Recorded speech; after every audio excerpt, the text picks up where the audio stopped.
आज मैं सिखाऊंगा कि हमने ये तो सीख लिया कि बल्क एसएमएस क्या होता है, कैसे होता है, और हम लोग बल्क एसएमएस में कितनी कैटेगरीज होती हैं। ठीक है, जैसा हमने पहले सीखा है, बल्क एसएमएस में 2 कैटेगरीज होती हैं। कितनी कैटेगरीज होती हैं? 2। ये हो गया अपना बल्क एसएमएस। अब बल्क एसएमएस में 2 चीज़ें होती हैं, नज़र आ रहा है? बल्क एसएमएस में 2 चीज़ें होती हैं। एक होता है प्रमोशन, एक होता है प्रमोशन एसएमएस, PROMOTIONS प्रमोशन। एक होता है ट्रांजैक्शन। इन दोनों में डिफरेंस क्या था मैंने बताया था। इन दोनों में कि हम अपने बिजनेस को प्रमोट कर सकते हैं, प्रमोट फॉर योर बिजनेस।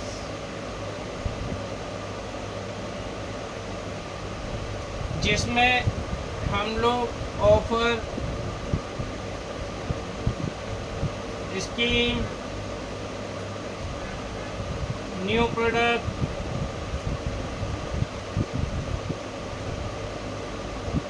या कोई भी नई चीज़ हम लोग ऐड करते हैं, न्यू सर्विस ऐड,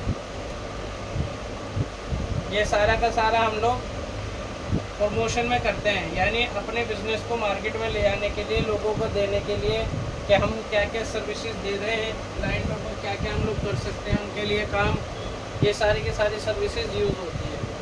ठीक है, इसके लिए हम लोग यूज़ करते हैं। और दूसरा होता है ट्रांजैक्शनल एसएमएस। ठीक है, ट्रांजैक्शनल एसएमएस होता है कोई भी क्लाइंट जब अपने बिजनेस की सिर्फ इंफॉर्मेशन क्लाइंट को देता है, जैसे उसे कोई भी इंफॉर्मेशन देनी है अपने क्लाइंट को, उसके लिए वो सर्विसेज को यूज़ करता है। ठीक है, कोई भी इंफॉर्मेशन देनी है, जैसे इसमें यूज़ होते हैं OTP एसएमएस। OTP क्या होता है? One time password. One time password को कहते हैं OTP एसएमएस। ठीक है, ये यूज़ करते हैं बैंक हो गए, बैंकिंग सर्विसेज हो गई, या कोई भी जहाँ पर आप अपना ऑर्डर डालते हैं, वहाँ पे कुछ ऑर्डर कंफर्मेशन करना है आपने, वहाँ से OTP आता है, या किसी वेबसाइट पे आपने लॉगिन करा, जैसे आप किसी अकाउंट बना रहे हैं जाकर, तो वहाँ पर आपका ये आधार कार्ड हो गया या कोई भी एक सर्विसेज हो गई, वहाँ से OTP मैसेज आता है, उसको इसमें यूज़ होता है न्यू इंफॉर्मेशन।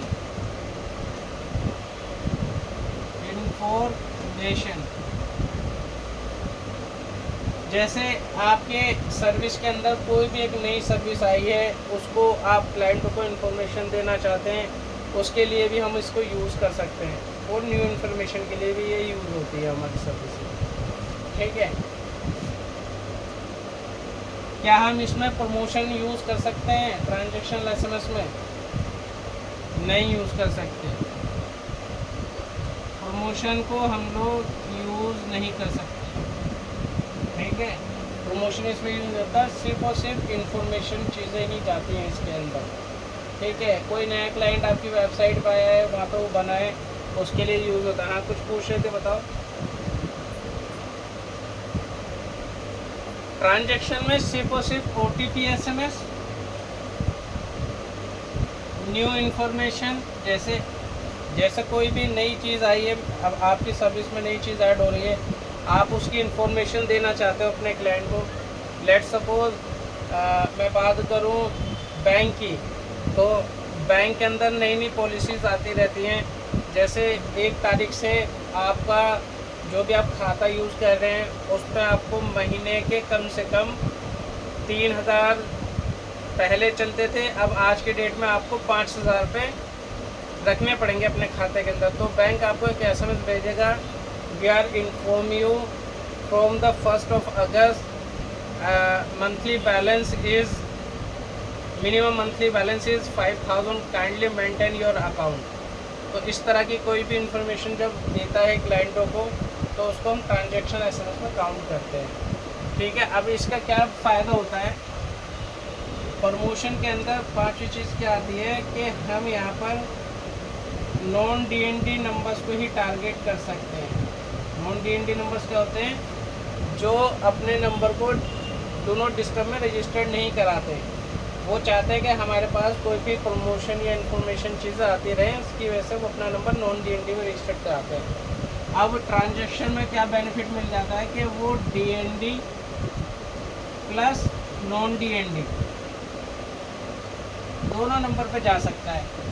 लेकिन डीएनडी में भी ये रहता है कि अगर उसने कुछ सर्विसेज को नोट अलाउड कर दिया है, जैसे वो नहीं चाहता कि रियल एस्टेट के मैसेज आए, वो नहीं चाहता कोई भी प्रमोशन एसएमएस आया था, वो नहीं चाहता कोई लोन वाले उसको कांटेक्ट करे, तो वो अपना नंबर फुल्ली डीएनडी ब्लॉक कराएगा। उसमें क्या बोलते हैं? Fully DND block. तो उसको क्या होगा? सिर्फ और सिर्फ बैंक के मैसेज जाएंगे, ओटीपी एसएमएस जाएंगे, ये वाले बस। इसके अलावा और कोई भी मैसेज उसको ना बैंक से ना किसी से नहीं जाएगा।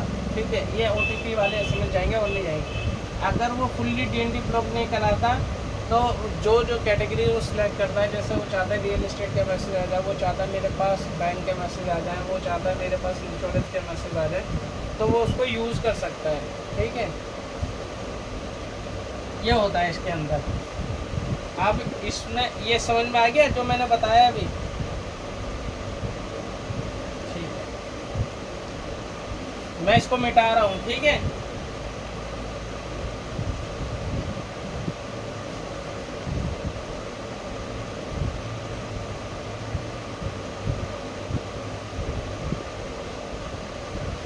अब इसमें क्या क्या हो सकता है? जैसे बल्क एसएमएस है, तो अगर कोई क्लाइंट हमसे मांगता है तो हम उसको क्या क्या देते हैं?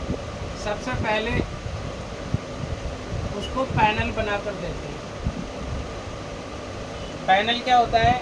हम क्लाइंट को एक यूज़र नेम पासवर्ड बनाकर दे देंगे, जिसमें वो जितने एसएमएस हमसे ख़रीदता है हमारी कंपनी से, उतनी उसकी क्वांटिटी हम उसके अकाउंट में ऐड कर देंगे।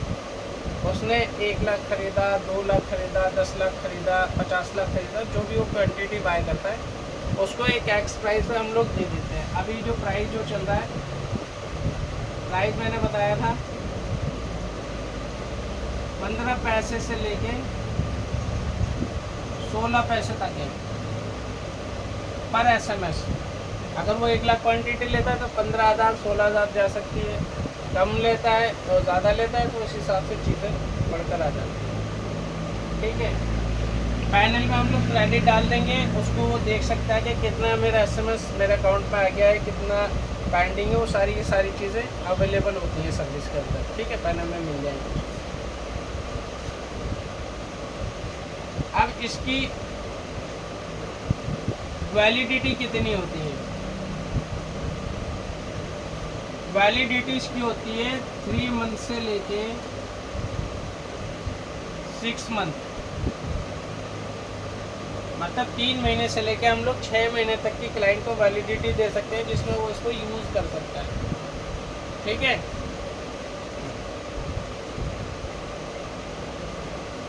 अब ये एसएमएस जाएगा कैसे क्लाइंट के पास? अब क्या है, एक्चुअली डीएलटी एक रूल आया है जिसमें क्या है, ऑपरेटर ये रूल स्पेसिफाई करते हैं कि आप कोई भी मैसेज अगर हम क्लाइंट को भेज रहे हैं तो क्लाइंट के पास मैसेज जाने से पहले वो मैसेज अप्रूव होता है। जो जिस भी टेलीकॉम ऑपरेटर का हम यूज़ कर रहे हैं सर्विसेज, उसको वो अप्रूव करता है। आप जैसे टेलीकॉम ऑपरेटर क्या होते हैं? एयरटेल हो गया, वोडाफोन हो गया, आइडिया हो गया, वीडियोकॉन हो गया, बीएसएनएल हो गया, एमटीएनएल हो गया। ये टेलीकॉम ऑपरेटर होते हैं जो अपनी सर्विसेज देते हैं, जैसे कॉलिंग की सर्विस देते हैं, मैसेज की सर्विसेज देते हैं, इंटरनेट की सर्विसेज देते हैं। इनको टेलीकॉम ऑपरेटर कहा जाता है। इनके पास परमिशन होती है लोगों को ये चीज़ें भेजने की। तो इनसे क्या है, रीसेलर जैसे हमारी जैसी कंपनी खरीदती है और फिर उसको हम आगे क्लाइंटों को प्रोवाइड कराते हैं।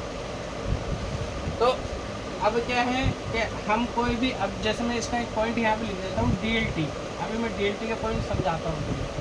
तो अभी इसके बाद क्या होगा कि कोई भी एसएमएस टेम्पलेट,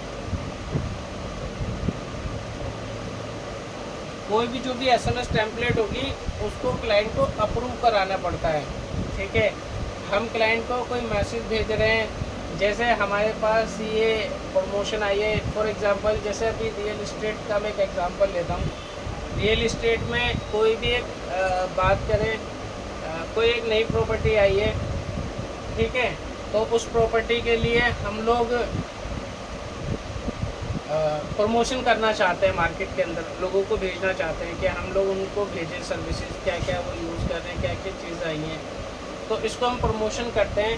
तो जो भी हम जैसे कोई भी एक कंपनी लेके आई है, 3 BHK का एक घर लेके आई है जिसकी कीमत आज की डेट में 3 से 4 करोड़ रुपए है, तो वो एक SMS हमें डिटेल देगा कि मेरी प्रॉपर्टी 3 से 4 करोड़ की है, इस लोकेशन में है, और इस चीज़ को मुझे मार्केट के अंदर लोगों को भेजना ताकि लोग मेरी प्रॉपर्टी के अंदर इंटरेस्ट शो करें, ठीक है। तो उसका हम लोग SMS डिज़ाइन करेंगे 160 कैरेक्टर। SMS की जो लिमिट होती है वो क्या होती है, 160 कैरेक्टर की लिमिट होती है। 160 कैरेक्टर में हम लोग उसका SMS बनाएंगे कि 3 BHK है, 4 BHK है, गुड़गांव में है, नोएडा में है, दिल्ली में है वो प्रॉपर्टी, और उसके अंदर अम्यूनिटीज़ क्या क्या दे रहा है बिल्डर, कब वो पोजीशन देगा, मतलब कितने दिन में वो तैयार हो जाएगी प्रॉपर्टी, कितने उसकी अभी शुरू में अगर आपको खरीदनी है, बुकिंग अमाउंट कितना देना होगा, 10 लाख, 20 लाख, 30 लाख, वो सारा का सारा 160 कैरेक्टर के अंदर हम लोग डिज़ाइन करके कहाँ भेजेंगे, ऑपरेटर को।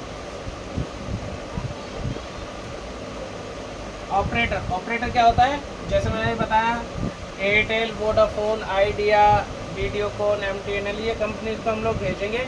अब वो उसको चेक करेंगे कि ये जो SMS क्लाइंटों को भेजा जाएगा ये भेजने लायक है या नहीं है।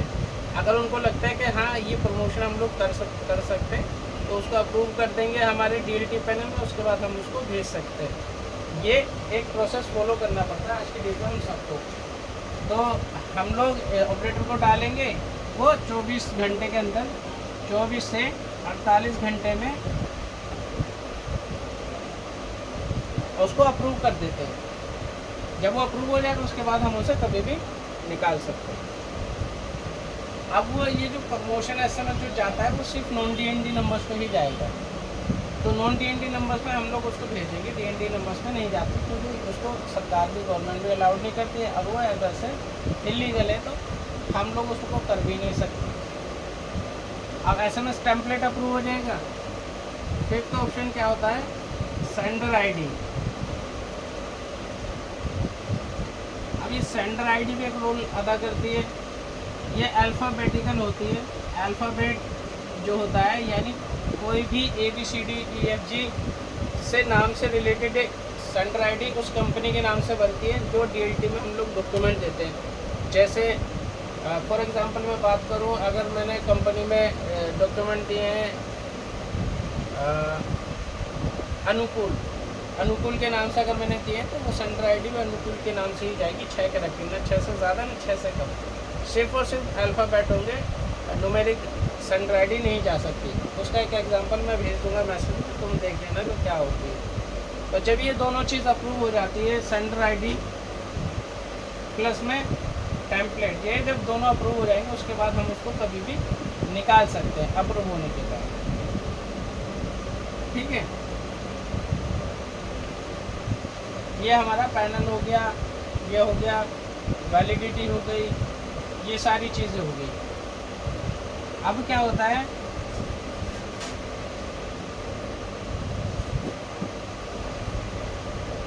अब मैंने एक पॉइंट बताया था, DLT रजिस्ट्रेशन। DLT रजिस्ट्रेशन क्या होता है, एक मिनट में इसके DLT रजिस्ट्रेशन के बारे में भी तो मैं अभी बताता हूँ।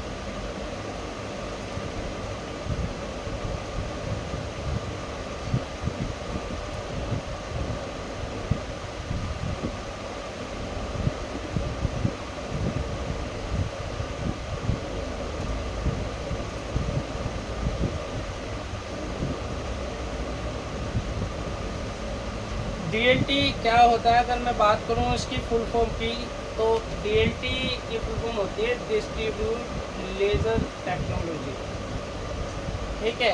अब इसका काम क्या होता है, इसका काम ये बेसिकली इसलिए आया है कि जो भी हम मार्केट में प्रमोशन करते हैं, जो भी हम लोगों को SMS भेजते हैं, तो क्या है इसका मेन रोल ये है कि मार्केट में जो भी चीज़ें जा रही हैं ट्रांसपेरेंसी रहे, कि किसने एसएमएस भेजा है और किसके पास गया है, किसने भेजा है और वो क्या भेजना चाहता है, वो कहीं कोई फ्रॉड तो नहीं कर रहा, वो कहीं कुछ इलीगल एक्टिविटी तो नहीं कर रहा।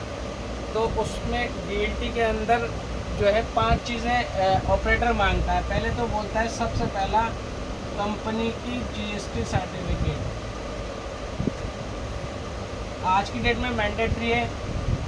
जो भी कोई बंदा काम करना चाहता है तो उसे जीएसटी रजिस्ट्रेशन कराना पड़ता है सबसे पहले। फिर कंपनी बोलती है, ऑपरेटर कहता है कि मुझे कंपनी का पैन कार्ड भी चाहिए।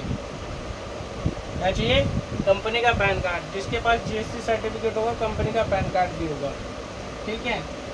उसके बाद क्या बोलता है, जो भी पर्सन यूज़ कर रहा है उसका आधार कार्ड।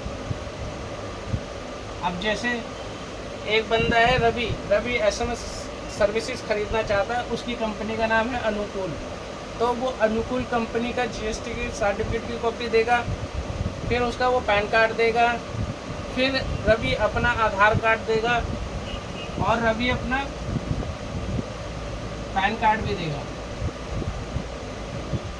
ये तो उसके 4 डॉक्यूमेंट्स हो गए। अब 5वां डॉक्यूमेंट्स एक अंडरटेकिंग लेटर भी देता है। लेटर भी रहेगा जो उसकी कंपनी के लेटर हेड पे होगा। अगर उसकी कंपनी है तो अपनी कंपनी के लेटर हेड पे उसको देगा हमें लिखकर, जो भी हम उसको नॉर्म्स भेजेंगे कि उसने क्या कंपनी का नाम है, कहाँ रजिस्टर्ड है, किस नाम से, तो पूरी डिटेल उसमें फिल होती है। फिल करके साइन और स्टैम्प करके हमें भेजेगा, जिस पे उसका रनिंग मोबाइल नंबर होगा, जिस पे OTP जाते हैं, रनिंग ईमेल आईडी होगी, जिस पे उसकी ईमेल वेरिफिकेशन होगी। और उसके बाद उसे छठा ऑप्शन ये है कि 5,900 रुपये की फ़ीस हर साल पेमेंट करनी पड़ेगी। ये फ़ीस जो है साल की होती है, हर साल उसको ये फ़ीस देनी पड़ेगी। ये मैंडेटरी है चीज़ें, ठीक है। समझ में आई ये सारी चीज़? नहीं अभी आ रही है ना? अगर कुछ समझ में नहीं आ रहा, कुछ डाउट है, या जहाँ पर जो पॉइंट समझ में नहीं आ रहा मुझसे पूछ लेना, मैं बता दूंगा तुरंत, ठीक है। ऐसा ना हो कि मैं समझाऊँ तुम्हारे सर से गुजर जाएंगे सारी चीज़। तो हम यहाँ पर जो बैठे हैं ना, समझने के लिए बैठे हैं, ताकि एक एक चीज़ हमारे माइंड में क्लियर हो जाए, ठीक है। इसमें कोई डाउट है? इसमें कुछ डाउट है जो समझ में नहीं आ रहा हो, मैं बताऊं तुम्हें दोबारा से?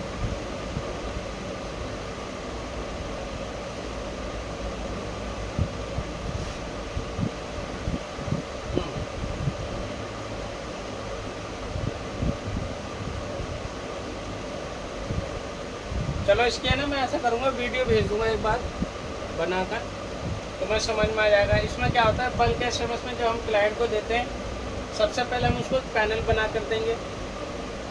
उसके बाद जिस वो प्राइस को हमसे ख़रीद रहा है वो प्राइस हम लोग उसको सेट करेंगे। उसके बाद उसमें जो वैलिडिटी होती है, मतलब कितने दिन तक वो हमारी सर्विस को यूज़ कर सकता है ना।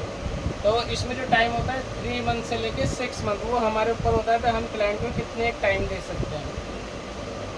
उसके बाद जो भी वो मैसेज भेजना चाहता है लोगों को, वो एसएमएस एक बार अप्रूव कराते हैं हम लोग, बिना अप्रूव कराए नहीं जाएगा। और जिस नाम से वो भेजना चाहता है उसका नाम अप्रूव होगा, सेंडर आईडी जिसको बोलते हैं। अब कोई बंदा ख़रीदना चाहता है कि भाई मुझे चाहिए, तो हम उसको एक पहले प्रोसेस फॉलो करवाएंगे जिसको बोलते हैं डीएलटी रजिस्ट्रेशन। ये डीएलटी रजिस्ट्रेशन है, फुल फॉर्म है डिस्ट्रीब्यूट लेजर टेक्नोलॉजी। उसमें क्या रहेगा, वो अपनी कंपनी का जीएसटी सर्टिफिकेट की कॉपी देगा, हमें सॉफ्ट कॉपी चाहिए, पैन कार्ड की सॉफ्ट कॉपी चाहिए, उसके कंपनी के डॉक्यूमेंट, उसका आधार कार्ड चाहिए। जो भी पर्सन है, जैसे रवि है तो रवि का एक आधार कार्ड की सॉफ्ट कॉपी, रवि का पैन कार्ड की सॉफ्ट कॉपी, और 5,000 और अंडरटेकिंग लेटर वो अपनी कंपनी के लेटर हेड पे देगा। वो बता देंगे, एक एग्जांपल में दिखा दूँगा कैसा होता है वो। और 5,900 रुपये की वो हर साल फीस पेमेंट करेगा। ये पूरा प्रोसेस है जो हम इसको फॉलो करेंगे, ठीक है। मैं मिटा रहा हूँ, इसकी मैं वीडियो भेज दूँगा।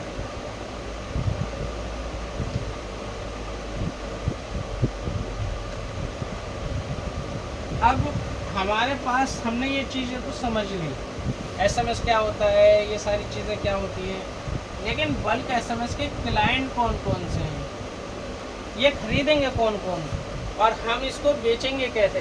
सबसे बड़ा सवाल ये आता है कि हम खरीदने वाला कौन है और बेचेंगे किसको? तो सेल्स का सबसे बड़ा जो सबसे पहला बेसिक रूल होता है कि आपका प्रोडक्ट क्या है।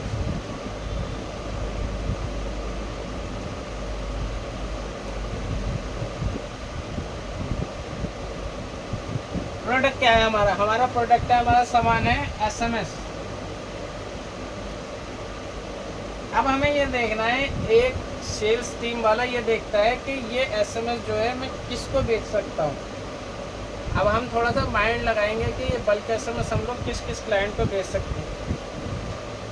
लेट सपोज मैं बात करूँ, अगर एक सब्जी वाला है तो क्या एक सब्जी वाले की रिक्वायरमेंट होती है वो एसएमएस खरीदेगा हमसे? नहीं, क्योंकि वो तो सब्जी लेने के लिए बाज़ार जाएगा, सब्जी मंडी जाएगा, वहाँ से सब्जी लेगा, फिर गलियों में आवाज़ लगाएगा, जिसकी दुकान है वो दुकान पर लेके बैठ जाएगा, ग्राहक उसके पास आएंगे, भेज देगा, उसे एसएमएस से कोई लेना देना नहीं है। अब मैं बात करूँ, एक टैक्सी ड्राइवर है, तो क्या टैक्सी ड्राइवर को एसएमएस की ज़रूरत पड़ती है? नहीं, वो तो कब सवारी उठाएगा स्टैंड से या ओला उबर से उसके पास आ जाएगी, फिर वहाँ से वो ले जाएगा।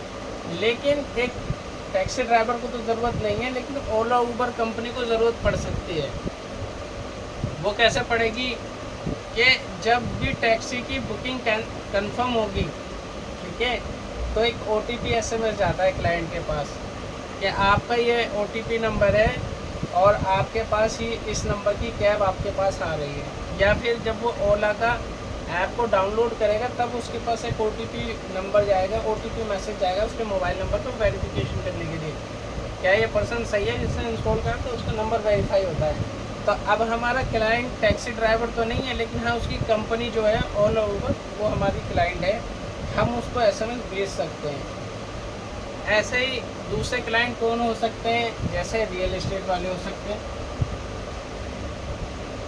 क्लाइंट की मैं बात करूं, सबसे पहला हम किसको टारगेट कर रहे हैं? Real estate. रियल एस्टेट यानी प्रॉपर्टी वाले जो प्रॉपर्टी बेचते हैं। अब प्रॉपर्टी पे भी 3-4 सेगमेंट होते हैं। एक तो वो सेगमेंट होता है जिनको नई प्रॉपर्टीज़ बेचनी है, जैसे गुड़गांव में है, दिल्ली में, नोएडा में, गाज़ियाबाद में लोग नए नए बिल्डर आ रहे हैं, वो रेरा में अपनी रजिस्टर्ड कराते हैं कंपनी को, वहाँ से सर्टिफिकेट लेके अपनी प्रॉपर्टी मार्केट में लाते हैं, उसको बेचते हैं। अब प्रॉपर्टी में जैसे कमर्शियल हो गया, रेजिडेंशियल हो गया, प्लॉट्स हो गए, एससी हो गए, ये 4-5 तरह की प्रॉपर्टीज़ होती हैं, या ऑफिस स्पेस हो गए जिनको बेचना चाहते हैं। तो ये हमारे क्लाइंट हो सकते हैं। इनको हमेशा नए ग्राहक चाहिए मार्केट के अंदर से कि भाई मेरे पास ख़रीदार आएँ और मेरी प्रॉपर्टी को ख़रीदें, मुझे पेमेंट करें, मैं उनको प्रॉपर्टी अपनी बेच सकूँ। तो ये लोग काफ़ी मार्केटिंग में पैसा खर्च करते हैं, इनको हम लोग अपनी सर्विस में बेच सकते हैं। ये हमारे लिए बहुत अच्छे क्लाइंट होते हैं, ये अच्छा खासा बिजनेस देते हैं। दूसरा क्या होता है? Education sector.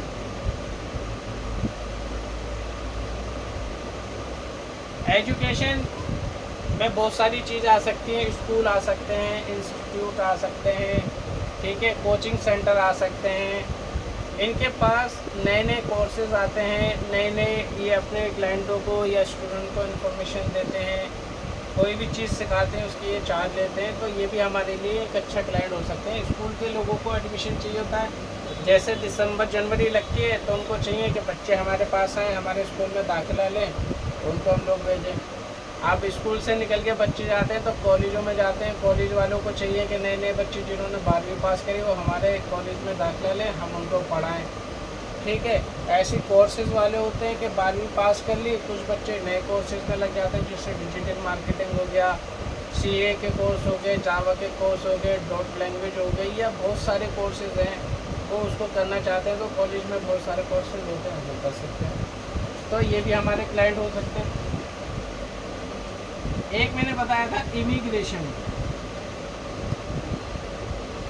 अब इमिग्रेशन होता क्या है? इमिग्रेशन क्या होता है कि कोई भी इंसान एक जगह से दूसरी जगह जब मूव करता है अपने बिजनेस को लेकर, ठीक है, और ये सारी चीज़ें, तो उसको इमिग्रेशन सर्विसेज कहते हैं, ठीक है।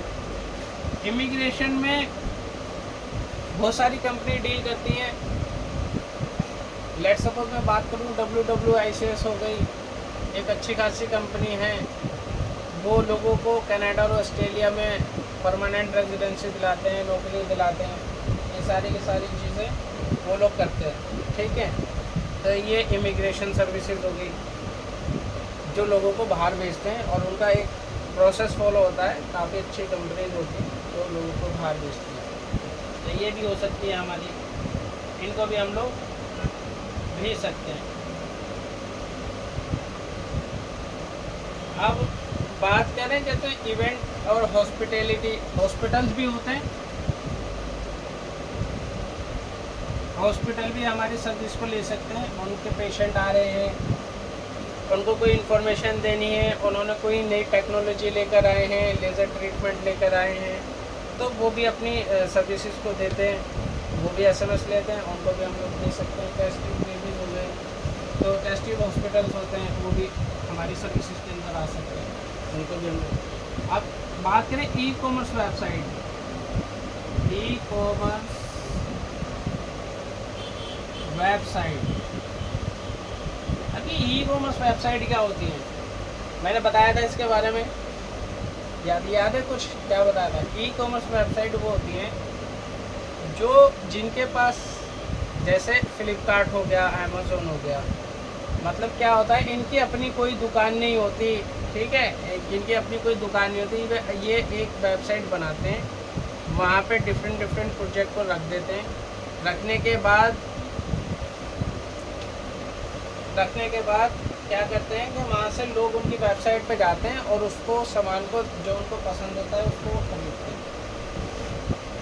फिर वो ऑर्डर करते हैं, ऑनलाइन पेमेंट करते हैं। जब वो पेमेंट कर देते हैं, जो वो एड्रेस डालते हैं, उस एड्रेस पे वो सर्विस पहुँच जाती है। अब जब कोई भी बंदा ऑर्डर कोड भेजता है तो उसके पास OTP मैसेज आता है, कोई उनके ऐप को इंस्टॉल करता है तो उनके पास एक SMS आता है। जब ऑर्डर कंफर्म हो जाता है, ऑर्डर कंफर्म होने के बाद एक प्रॉपर मैसेज आता है कि आपके पास ये इस डेट में आ रही है। अब ई कॉमर्स वेबसाइट के साथ साथ एक डिलीवरी कंपनीज होती हैं जो आपके ऑर्डर को ई कॉमर्स वेबसाइट से लेती हैं और जो क्लाइंट ने एड्रेस दिया है उस एड्रेस पे पहुंचा देती हैं। तो ये भी हमारा क्लाइंट हो सकता है जिसको हम लोग SMS भेज सकते हैं, क्योंकि ये एड्रेस कंफर्म करते हैं, ये एक मैसेज भेजते हैं डिलीवरी आने से एक दिन पहले कि आपका ऑर्डर कल इस टाइम तक आपके घर पर डिलीवर्ड हो जाएगा या ऑफिस में डिलीवर्ड हो जाएगा। तो जो डिलीवरी कंपनीज होती हैं वो भी हमारे क्लाइंट बन सकते हैं, इनको भी हम लोग दे सकते हैं।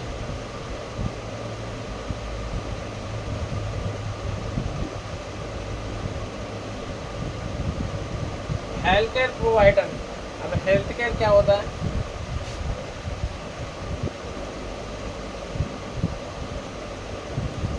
हेल्थ केयर प्रोवाइडर,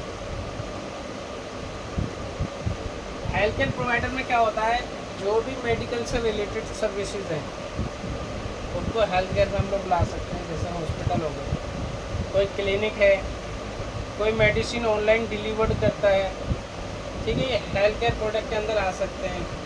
जैसे आप किसी हॉस्पिटल में दिखाना है, आपका रूटीन चेकअप होता है और आप डॉक्टर से अपॉइंटमेंट लेना चाहते हैं, आप उसकी वेबसाइट पर जाओगे, वहाँ पे डालोगे मैं इस तारीख में इस डेट में आपसे मिलना चाहता हूँ। अगर डॉक्टर अवेलेबल होता है तो डॉक्टर ओके, वहाँ से हॉस्पिटल से ओके करता है, उसका टाइम अगर उसके पास है वो ओके कर देगा, तो वो आपके पास एक मैसेज आ जाएगा कि आपकी इस दिन पे एक अपॉइंटमेंट फिक्स हो गई है हॉस्पिटल की साइड से। तो वो भी हो सकता है हमारे लिए, वो भी एक क्लाइंट काम का हो सकता है। बैंकिंग का मैं आपको बता ही चुका हूँ। बैंकिंग, अब बैंकिंग में कौन कौन सी चीज़ें आ सकती हैं, जैसे स्टेट बैंक ऑफ इंडिया है, बैंक ऑफ बड़ौदा है, पंजाब नेशनल बैंक है, ठीक है, इंडियन बैंक है, ये सारे के सारे जो बैंक हैं, अब इनके अंदर लाखों करोड़ों ग्राहक हैं। हर बैंक के पास अपने फुटफॉल होता है कि कितने इसके ग्राहक हैं। सबसे ज़्यादा जो बड़ा आज के डेट में जो बैंक है यहाँ पे गवर्नमेंट में बात करूँ तो SBI है। SBI के पास करोड़ों ग्राहक हैं जिनके पास वो SMS वगैरह, अब किसी बंदे ने लॉगिन करा, इंटरनेट बैंकिंग पे लॉगिन करा, डाला एक OTP मैसेज, जो भी उसका मोबाइल रजिस्टर्ड है उस पर जाता है, कि आपका ये वन टाइम पासवर्ड है, आप अपनी कर सकते हैं। हम जैसे पेटीएम के थ्रू पेमेंट करते हैं किसी को भी, तो एक मैसेज आता है कि अभी आपकी यूपीआई आईडी से आपने इस अकाउंट में पेमेंट करी है। ये एक मैसेज हो सकता है, ये हमारा क्लाइंट हो सकता है। यानी बैंक से रिलेटेड जो हम ट्रांजैक्शन करते हैं, किसी को पैसा भेज रहे हैं या कहीं से हमारे पास पैसा आ रहा है, या बैंक में कोई भी नई चीज़ आ रही है, या वो अपने ग्राहकों पर नए ऑफर देना चाहते हैं दिवाली पे, कुछ भी XYZ वो निकालते हैं, तो वो भी हमारा एक अच्छा खासा ग्राहक हो सकता है जिसको हम लोग दे सकते हैं। इसके बाद आ जाते हैं travel company.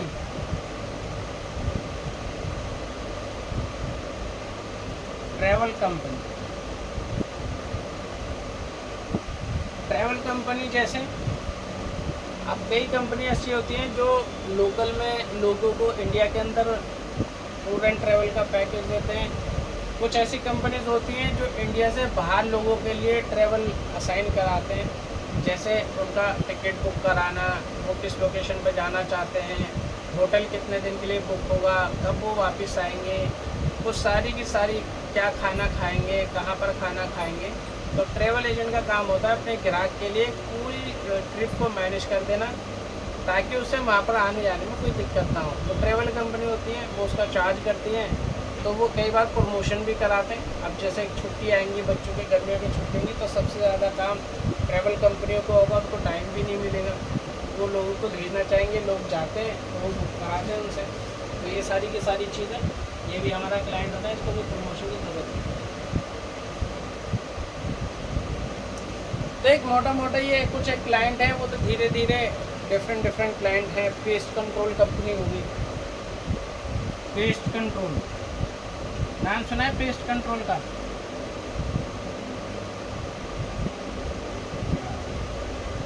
Pest control company वो होती हैं, ये वाली कंपनी वो होती हैं जैसे आपके घर में कॉकरोच है, छिपकली है, मक्खी मच्छर, इनसे आप परेशान हो गए, तो पेस्ट कंट्रोल कंपनी क्या करती है, जो भी चीज़ें अनवांटेड आपके घर में आ गई हैं उनको वो हटाने के लिए दवाइयाँ डालते हैं, उनसे चीज़ें आपको दूर करता है, आपके घर की जो भी गंदगी है उसको हटा देते हैं। तो वो भी कंपनी हमारी सर्विस को यूज़ करती है। तो SMS ये हो गया, ठीक है। ये 4-5 क्लाइंट हैं, रियल इस्टेट वाले, education sector, immigration, hospital, e-commerce website, delivery company हो गई, हेल्थ केयर हो गए, बैंकिंग हो गई, ट्रैवल कंपनी, पेस्ट कंट्रोल, बहुत सारे ऐसे क्लाइंट हैं जो SMS को यूज़ करते हैं। ये सारे के सारे हमारे क्लाइंट हो सकते हैं, ठीक है। अब इसमें कोई डाउट या कुछ समझ में नहीं आ रहा हो या कोई चीज़ें समझानी है,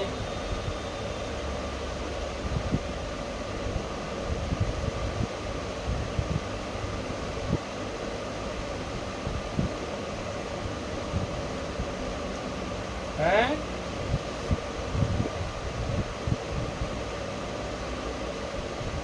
पेस्ट कंट्रोल बोलते हैं उसको, pest control. Pest control company क्या होती है?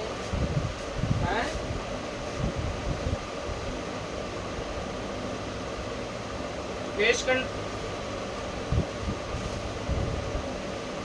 कंट्रोल कंपनी वो होती है जैसे आपके घर में कॉकरोच हो गए, चूहे आ गए, मक्खी मच्छर हो गए, इन सारी कंपनीज़ को इनको हटाने के लिए पेस्ट कंट्रोल सर्विसेज यूज होती है, उसको बोलते हैं। तो ये आज की ये क्लास थी हमारी आधे घंटे की, जिसमें हमने बताया कि हम लोग किन लोगों को टारगेट कर सकते हैं और हम लोग कैसे बेच सकते हैं, ठीक है। ये हमारी क्लास थी आज की। तो अगली क्लास के लिए हम लोग देखते हैं फिर कैसे करते हैं आगे।